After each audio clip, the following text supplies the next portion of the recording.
پہلی بات میں مولانا سے معذرت کے ساتھ عرض کروں گا، مولانا نے فرمایا تھا کہ یہاں ایمان بہت ہے، نمازی اکثریت میں ہے، مجھے ادب کے ساتھ اختلاف ہے،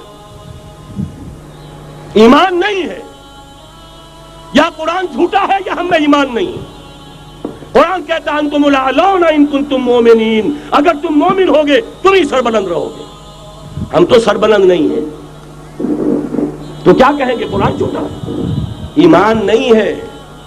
ہمیں موروثی عقائد مل گئے ہیں اپنے والدین سے، ہم by birth accident of birth مسلمان ہو گئے ہیں، ہم نے اسلام کی کوئی قیمت نہیں دی ہے، اسلام کو کوئی تکلیف جھیل کر اپنے لیے اختیار نہیں کیا ہے۔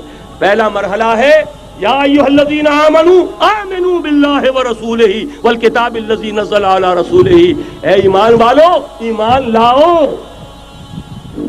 ایک درجے میں تو ایمان والے ہو کہ اقرار باللسان کر رہے ہو، آمنت باللہ کما ہوا باسمائہ وصفاتہ وقبلت جمیع احکامہ، اقرار باللسان وتصدیق بالقلب۔ آمنت باللہ وملائکتہ وکتبہ ورسلہ والقدر خیرہ وشرہ من اللہ تعالی والبعث بعد الموت، لیکن یہ اقرار باللسان ہے، کبھی ذرا دلوں میں جھانکو، تصدیق بالقلب ہے۔ تصدیق بالقلب ہو جائے تو زندگی کا نقشہ بدل جائے گا، سوچ بدل جائے گی، ترجیحات بدل جائیں گی۔ آج زندگی سب سے عزیز ہے، پھر شہادت کی موت اس سے کہیں زیادہ عزیز ہوگی۔ نشان مرد مومن بات گویم جو مرگ آئے تبسم بر لبے اوست۔ تو پہلا مرحلہ ہے ایمان کی تجدید، ایمان کو تازہ کرو، ایمان کو تازہ کرو، اور اس کے لیے منبع اور سرچشمہ قرآن حکیم۔ هو الذی ينزل علی عبدہ آیات بینات لیخرجکم من الظلمات الی النور۔ قرآن سے ہی لوگوں کو بلاؤ، تلاوت آیات کے ذریعے سے لوگوں کو کھینچو، یہ میگنیٹ ہے جو سلیم الفطرت لوگوں کو کھینچ لے گا، پھر اسی کے ذریعے سے تزکیہ کرو۔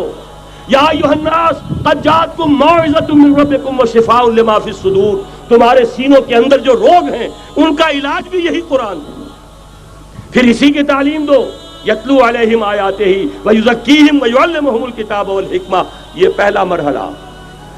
دوسرا مرحلہ جو ایمان اپنا تازہ کر لیں، شعوری طور پر اللہ، آخرت، رسالت، قرآن، محمد الرسول اللہ کی ختم نبوت، اس پر ایمان لے آئیں شعوری طور پر، تجدید ایمان۔ نوٹ کر لیجئے سورہ نساء کی وہ آیت، یا ایھا الذین آمنوا آمنوا باللہ ورسولہ، ایمان لاؤ، اے ایمان والو ایمان لاؤ۔ جو لوگ یہ مرحلہ طے کر لیں وہ بنیان مرصوص بنے بیعت کی بنیاد پر۔ لیکن بیعت کون سی؟ بیعت جہاد۔ یہ جو بخاری شریف میں ترانہ آیا ہے صحابہ کرام کا، غزوہ خندق میں جب صحابہ کدالیں چلا رہے تھے، خندق کھودی جا رہی تھی، تو ان کی زبانوں پر ایک شعر تھا، نحن الذین بایعوا محمدا علی الجہاد ما بقینا ابدا، ہم وہ ہیں جنہوں نے محمد سے بیعت کی ہے جہاد کی، جب تک جان میں جان ہے جہاد جاری رہے گا۔ یہ جہاد کی بیعت، سید احمد بریلوی رحمۃ اللہ علیہ نے پہلے بیعت لی تھی بیعت ارشاد، پھر بیعت لی بیعت جہاد، اور اسے کہا یہ سلسلہ محمدی ہے۔ سلسلہ چشتیہ میں بیعت ہو گئی، سلسلہ سہروردیہ میں ہو گئی، سلسلہ نقشبندیہ میں ہو گئی، سلسلہ قادریہ میں ہو گئی، اب آؤ بھائی سلسلہ محمدیہ میں بیعت کرو، اور سلسلہ محمدیہ جہاد کی بیعت ہے۔ نحن الذین بایعوا محمدا علی الجہاد ما بقینا ابدا۔ اس جہاد کی بیعت سے منظم ایک امیر کا حکم، بایعنا رسول اللہ صلی اللہ علیہ وسلم علی السمع والطاعۃ فی العسر والیسر والمنشط والمکرہ وعلی اثرۃ علینا وعلی لا ننازع الامر اہلہ وعلی ان نقول بالحق اینما کنا لا نخاف فی اللہ لومۃ لائم۔ ایک حدیث متفق علیہ، بخاری میں مسلم میں بھی، یہ ہے وہ اسلامی حزب اللہ کا دستور۔ نمبر 3 کام کیا ہوگا؟ جہاد، جماعت بن گئی جہاد، لیکن جہاد کا پہلا مرحلہ جہاد باللسان، زبان سے جہاد، دعوت، تلقین، نصیحت، اور ان سب کا مرکز و محور قرآن۔ جہاد بالقرآن، جہاد باللسان، جہاد بالقرآن۔ فلا تطع الکافرین وجاہدہم بہ جہادا کبیرا۔ اے نبی آپ ان کافروں کی باتیں نہ سنیے، ان کے کہنے میں مت آئیے، ان سے کوئی اثر قبول نہ کیجیے، اور ان کے خلاف جہاد کرتے رہیے اس قرآن کے ذریعے سے۔ بہت بڑا جہاد، 13 برس تک جہاد ہوتا رہا ہے قرآن کے ذریعے سے۔ لیکن اس کے بعد اب مکے میں آ کر، جب اللہ نے مدینے میں آ کر موقع عطا فرما دیا، جب وہاں پر آ کر ایک بیس عطا کر دیا، اب وہاں سے جہاد بالسیف، جہاد بالید کا آغاز ہوا۔ اب طاقت کے ساتھ، قوت کے ساتھ، ہاتھ کے ساتھ جہاد شروع ہوا۔ اس میں آخری بات عرض کر رہا ہوں، آج کے دور میں اس کی ایک شکل تو وہ تھی جو حضور کے دور میں تھی، 313 کے مقابلے میں 1000 یا 4000 3000 آ گئے تھے احد میں، ادھر سے 1000 نکلے تھے، بعد میں 300 چلے گئے واپس، تو 700 رہ گئے۔ آج کا معاملہ کچھ ذرا مختلف ہے۔ نمبر 1 تو یہ کہ جو حکمران ہے وہ خود مسلمان ہے۔ صدام حسین بھی دستی پھیرتا ہوا فوٹو کھنچواتا ہے، کیا کرے؟ بے نظیر بھٹو کو بھی کسی نے آج تک کافر تو نہیں کہا، چاہے وہ کفریہ کلمات کہتی رہتی ہے۔ اسلامی شاعر کا مذاق اڑانے کے بعد اور کون سی کسر رہ گئی؟ لیکن فتویٰ کسی نے لگایا نہیں۔ اسی طریقے سے حسنی مبارک کو بھی کسی نے نہیں کہا کہ کافر ہے۔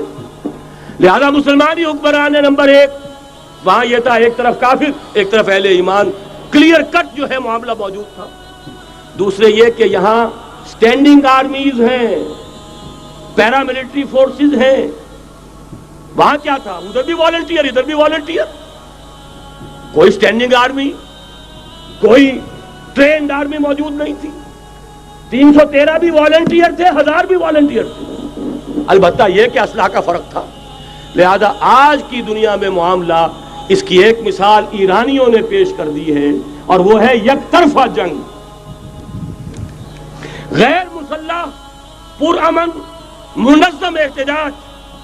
سڑکوں پر نکل آئیں گے جب طاقت ہوگی، جب نہیں چلنے دیں گے اس نظام کو، نہیں دیں گے ٹیکس، نہیں چلنے دیں گے ان بینکوں کو، پکیٹنگ ہوگی، گھراؤ ہوگا، نہیں چلنے دیں گے، سود حرام ہے، اللہ اور اس کے رسول کے خلاف اعلان جنگ ہے، نہیں چلنے دیں گے۔ لیکن اس کے لیے پہلے طاقت ہو، صداقت کے لیے جس دل میں مرنے کی تڑپ، پہلے اپنے پیکرے خاکی میں جان پیدا کرے۔ محمد عربی نے مکے میں نہیں شروع کر دیا تھا جہاد صلی اللہ علیہ وسلم، حالانکہ 150-200 آدمی تو وہاں بھی موجود تھے، لیکن یہ کہ نہیں، آپ حالات، عالم اسباب ہے، اس کا جائزہ لے کر کوئی قدم اٹھائیں گے۔ قرآن میں خود کہا گیا ہے، اے مسلمانوں، پہلے تم 10 پر 1 بھاری تھے، اب تمہارے اندر الآن فیکم ضعفا، اب کچھ کمزوری آ گئی ہے، اب 2 پر 1 بھاری رہے گا۔ لیکن کمزوری اسی وقت آ گئی تھی، اور سب جو ہے کم ہو گیا۔ نئے جو مسلمان ہوئے تھے، ان کی وہ پختگی تو نہیں تھی جو مکے کے مہاجرین کی تھی، جو ان آزمائشوں کی بھٹیوں میں سے گزر کر آئے تھے، جو کندن بن کر نکلے تھے ان آزمائشوں کی بھٹیوں سے۔ لہذا جان لیجئے، آج کے دور میں جہاد بالید یک طرفہ جنگ کی صورت میں ہوگا، اور اگر ایرانیوں نے کر کے دکھا دیا تو ڈوب کر مر جانے کا مقام ہے سنی مسلمانوں کے لیے کہ وہ نہ کر سکے۔ جب بھی میں بات کرتا ہوں کہتے ہیں یہاں نہیں ہو سکتا، کیوں؟ یہاں کوئی صاحب ایمان نہیں، یہاں کوئی صاحب غیرت نہیں، کوئی صاحب حمیت نہیں۔ میرے نزدیک جھوٹ ہے۔ جانے دینے کے لیے تو نظام مصطفیٰ میں بھی آ گئے تھے، نام نہاد نظام مصطفیٰ تحریک، ہر جس نظام مصطفیٰ تحریک نہیں تھی، وہ صرف بھٹو کے خلاف ایک تحریک تھی، ورنہ ولی خاں ہو، پیر پگاڑا ہو اور اصغر خاں صاحب ہو، یہ نظام مصطفیٰ کے ماننے والے، قائم کرنے والے، وہ صرف بھٹو کے خلاف تحریک تھی۔ لہذا اس میں بھی مسلمانوں نے جانیں دے دی، تو اب آپ سوچئے کہ پھر کوتاہی ہماری ہے، ہم نے راستہ ان کے سامنے رکھا نہیں، بات واضح کی نہیں، لوگوں کو عمل کے لیے ابھارے، راستہ بھی تو دکھائیں۔ نمبر 1 ایمان کی تجدید بذریعہ قرآن۔ وہ جنس نہیں ایمان جسے لے آئیں دکانیں فلسفہ سے، ڈھونڈے سے ملے گی عاقل کو یہ قرآن کے سپاروں میں۔ مولانا ظفر علی خاں کا ایک شعر پہلے پڑھا تھا میں نے کہ نور خدا ہے کفر کی حرکت پہ خندزن، پھونکوں سے یہ چراغ بجھایا نہ جائے گا۔ انہی کے شعر پر تقریر ختم بھی ہو رہی ہے۔ ایمان کا منبع اور سرچشمہ قرآن۔ وہ جنس نہیں ایمان جسے لے آئیں دکانیں فلسفہ سے، ڈھونڈے سے ملے گی عاقل کو یہ قرآن کے سپاروں میں۔ تجدید ایمان بذریعہ قرآن، اجتماعیت بذریعہ بیعت، بیعت جہاد، بیعت سمع و طاعت فی المعروف۔ نمبر 3، جب تک طاقت کافی نہیں ہے جہاد باللسان، کہو تو صحیح یہ فحاشی خدا کے لیے ختم کرو، کہو تو صحیح اخبار والوں سے جا کر ہاتھ جوڑ کر یہ کیا تم رنگین تصویریں شائع کرتے ہو نوجوان لڑکیوں کی، یہ کون سا تمہیں ثواب ہو رہا ہے، تم نے کس چیز کو ذریعہ بنایا ہے اپنی کمائی کا اور اپنی دولت کے حصول کا، کہو تو صحیح، نہ سنے۔ بہرحال اللہ تعالیٰ کے ہاں تمہارے کہنے کا یہ جو نہیں عن المنکر باللسان ہے تمہیں تو اجر و ثواب ملے گا۔ اور جب طاقت اتنی ہو جائے کہ ٹکر مول لینے کی پوزیشن میں ہو تو نکل آؤ، گھیراؤ کرو۔ شیعوں نے پاکستان میں بھی کر کے دکھا دیا، 50,000 نے جا کر سول سیکریٹریٹ کا گھیراؤ کر لیا۔ ابھی ماشاء اللہ جوان تھا، بوڑھا نہیں ہوا تھا، کل 3 برس، اور بڑے تنتنے کے ساتھ ضیاء الحق صاحب لے کر آئے تھے آرڈیننس، زکوٰۃ آرڈیننس۔ 50,000 نے جا کر گھیراؤ کیا، اگر ہمیں کمٹمنٹ نہیں دو گے کہ ہمیں ایگزمپٹ کیا جائے گا نہیں اٹھیں گے، مارو گولیاں، مارو جتنوں کو مارنا۔ چیف مارشل اللہ ایڈمنسٹریٹر کی ناک رگڑی گئی زمین میں، کمٹمنٹ دی کہ جی میں آپ کو کر دوں گا، ایگزمپٹ کر دوں گا، وعدہ ہے، تب اٹھے۔ یہ ہے راستہ کام کرنے کا، یہ ہے طریقہ، لیکن تنظیم ہو، موب نہ ہو۔ ایسا نہ ہو جو ہوا مالاکنڈ میں، بیچارے صوفی محمد صاحب کہتے ہیں میں نے تو کسی کو گولی چلانے کا حکم دیا ہی نہیں، یہ گولیاں ویسے چل پڑی، اور اس کے بعد ایک ایک مورچے پہ جا کر ہاتھ جوڑ رہے ہیں امیر صاحب کہ خدا کے لیے باہر نکلا اور نہیں آ رہے۔ یہ نہیں، سمع و طاعت فی المعروف، جو حکم دیا جائے، حکم ہو حرکت کرنے کا تو حرکت کرے، اور حکم ہو رک جانے کا تو رک جائے۔ اگر یہ نظم جماعت نہیں ہوگا خیر وجود میں نہیں آئے گا، قربانیاں ہوں گی اور ضائع جائیں گی۔ چنانچہ ایک اخباری انٹرویو کی روح سے انہوں نے خود کہا یہ جانیں جو ہے شہادت کی نہیں ہے، جانیں ضائع گئیں۔ حالانکہ مجھے اختلاف ہے، اس کو کہنا یہ چاہیے تھا کہ جس نے بھی خلوص میں اگر غلطی کی ہے بہرحال اللہ کے ہاں اس کا جو ثواب محفوظ رہے گا، جان دینا آسان کام نہیں ہے، لیکن یہ ضرور ہے کہ نظم کے بغیر دی گئی ہے اس کا دنیا میں نتیجہ نہیں نکلے گا۔ تو یہ میں نے عرض کیا آپ سے 4 نکات: تجدید ایمان بذریعہ قرآن، اجتماعیت بذریعہ بیعت جہاد اور بیعت سمع و طاعت فی المعروف۔ پھر جب تک طاقت کافی نہیں عن المنکر باللسان، مظاہرے کرو، لوگوں کو جا کر روکو، ہاتھ جوڑو، خوشامد کرو، باز آ جاؤ، منکرات کو چھوڑ دو، اللہ کے غضب کو دعوت نہ دو، اللہ کے غصے کو نہ بھڑکاؤ۔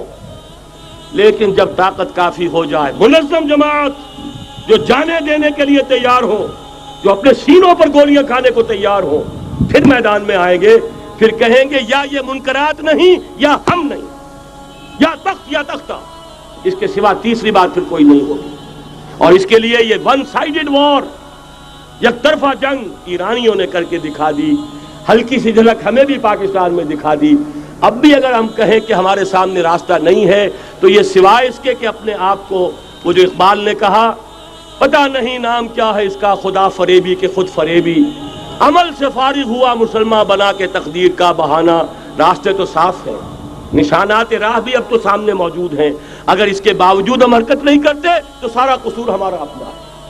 جو باتیں میں نے عرض کی ہیں، اب ظاہر بات ہے ایک تقریر میں نے بہت سا مواد جمع کیا ہے، میری کتابیں ہیں، میرے کیسٹس ہیں، ان سب کا جو ہے اب جس کے بھی دل میں کوئی جذبہ ابھرا ہے، اس جذبے کو بہت قیمتی سمجھیے، جس کے بارے میں اقبال کا ایک خوبصورت شعر ہے: آرزو اول تو پیدا ہو نہیں سکتی کہیں، اور ہو جائے تو مر جاتی ہے یا رہتی ہے خام۔ اس لیے کہ یہ ماحول ایسا ہے، یہاں بری آرزویں پروان چڑھتی ہیں، دولت کی آرزو، شہرت کی آرزو، جائیداد کی آرزو اور اقتدار کی آرزو، لیکن یہ کہ کبھی دینی اگر جذبہ ابھرتا بھی ہے تو ماحول اسے غذا نہیں دیتا، آکسیجن نہیں ہے، وہ پودا مرجھا جاتا ہے۔ لہذا جس کے دل میں بھی وہ جذبہ ابھر آیا ہو اس کو مضبوطی کے ساتھ اس لمحے کو امر بنا دیجئے۔ ہندی میں الف لگانے سے برعکس ہو جاتا، امر، ٹل اٹل، امر بنا دے اس کو، یہ ہمیشہ کا ہو جائے۔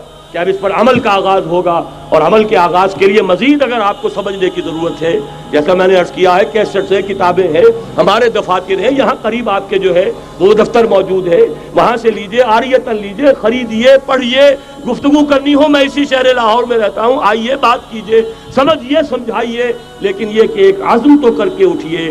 وہ عزم کیا ہے؟ قل ان صلاتي ونسكي ومحياي ومماتي لله رب العالمين لا شريك له وبذلك امرت وانا اول المسلمين اقول قولي هذا واستغفر الله لي ولكم ولسائر المسلمين والمسلمات۔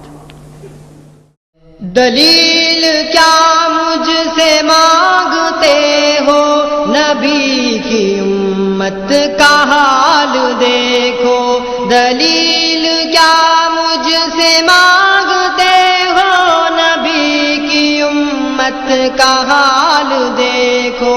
قدم گھروں سے نکالنے کا، قدم گھروں سے نکالنے کا جواز تم کو بلا